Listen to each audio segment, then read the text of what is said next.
হঠাৎ করেই মাথা ঘোরানো শুরু হয়ে গেল, চোখগুলো কেমন যেন মনে হচ্ছিল ছটফট করছে। এমন একটা অবস্থা হয়েছিল, এমন আমার কাছে লাগছিল যে আমি নিজের মাথা নিজে ফাটিয়ে বসে থাকি। আসসালামু আলাইকুম, আশা করছি সব আপনারা ভালো আছেন। আমি আলহামদুলিল্লাহ ভালো আছি, তবে একটু অসুস্থ ফিল করছি। মূলত আমার মেবি লো প্রেশার, মেবি না, সত্যি আমার লো প্রেশার। মানে আমি এত পরিমাণ খাওয়া দাওয়া করার পরেও কেন যে আমার লো প্রেশার আজও পর্যন্ত সেটা আমি খুঁজে বের করতে পারলাম না। হঠাৎ করে আসরের সময় ঘুম থেকে উঠে দেখি আমি আর মাথা দাঁড়া করাতে পারছি না। কেমন যেন আমার মাথা বারবার নুয়ে পড়ছিল, কপালটা এত ব্যথা করতেছিল, চোখগুলো এমন লাগতেছিল যেন খুলে ফেলে। মাথা মন চাইতেছিল যে নিজের মাথা নিজেই দেয়ালের সাথে বাড়ি দিয়ে হয়তো বা আমার কাছে ভালো লাগবে। যাই হোক, নামাজের সময় হয়ে গিয়েছে। আমি দ্রুত ঘুম থেকে কোনো রকম উঠে আগে 2টা ডিম সেদ্ধ দিয়েছি। আপনাদের ভাইয়া সবসময় আমাকে বলে যদি লো প্রেশার মনে হয় তাহলে ফ্রিজে খেজুর খাবা, খেজুর আছে খেজুর খাবা, আর সাথে সাথে 2টা ডিম সেদ্ধ করে খেয়ে ফেলবা। যেহেতু বাড়ির মধ্যে আমি একাই থাকি, সেহেতু নিজের খেয়াল নিজেকে রাখতে হবে। তো আমি দ্রুত এসে 2টা ডিম সিদ্ধ দিয়ে তারপর নামাজটা পড়ে চলে আসছি ডিম খেয়ে। তারপর একটু রেস্ট নিচ্ছি। দেখলাম যে একটু ভালো লাগতেছে।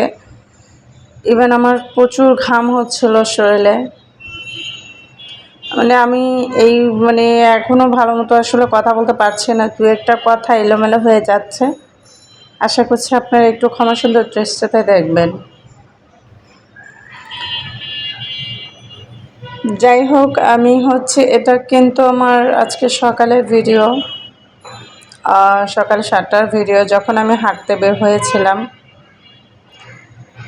প্রচুর পরিমাণে আমার মনে হচ্ছিল যে আমি ওয়েট গেইন করেছি, প্রায় 4-5 কেজি ওজন বেড়ে গিয়েছে। তো ওটা কমাতে হবে। তো এই জন্য একটু হাঁটতে বের হয়েছিলাম। আর এই যে বাসায় ব্যাক করার সময় আমি একটু ভিডিও করছিলাম।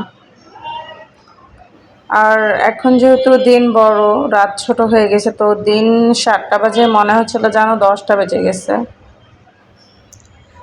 এনিওয়েজ, আচ্ছা, আমি একটা কথা আপনাদের থেকে জানতে চাচ্ছি যে আমার প্রেশার লো, ঠিক আছে? তো আমি প্রেশার লো থাকার কিছু কারণ খাওয়া দাওয়া হয়তো বা কম করা হয় বা প্রোটিন পাওয়া হয় না। বিশ্বাস করেন, আমি প্রচুর পরিমাণে খাওয়া দাওয়া করি, প্রচুর পরিমাণে। মানে আমার 10 মিনিট আমার মুখ খালি থাকে না, কিছু না কিছু আমি খাই।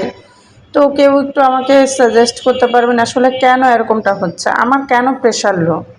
আমি তো খাই, এমন তো না যে আমি খাই না বা খাইতে পারি না। যারা খাইতে পারে না তাদের প্রেশার লো হলে এটা মানানো যায়। তবে আমার কেন এরকম হচ্ছে, কেউ যদি জানেন বা কারো যদি এই ধরনের প্রবলেম হয়ে থাকে, এটা সলিউশন কি আমাকে একটু জানাবেন। আমি আসলে আর নিতে পারছি না। আমার মাসের মধ্যে 2-3 বারই এরকম অবস্থা হয়। খুবই খুবই খারাপ সিচুয়েশনে থাকে ওই সময়টা। আমার কাছে খুবই খারাপ লাগে। তো আজকের ব্লগ ভিডিওটা এখানে আমি শেষ করছি। জানি না কেমন ভয়েস দিয়েছি, তবে আশা করছি আপনারা ভালো মতন দেখবেন এবং আপনাদের মতামত প্রকাশ করবেন। আসসালামু আলাইকুম, আল্লাহ হাফেজ।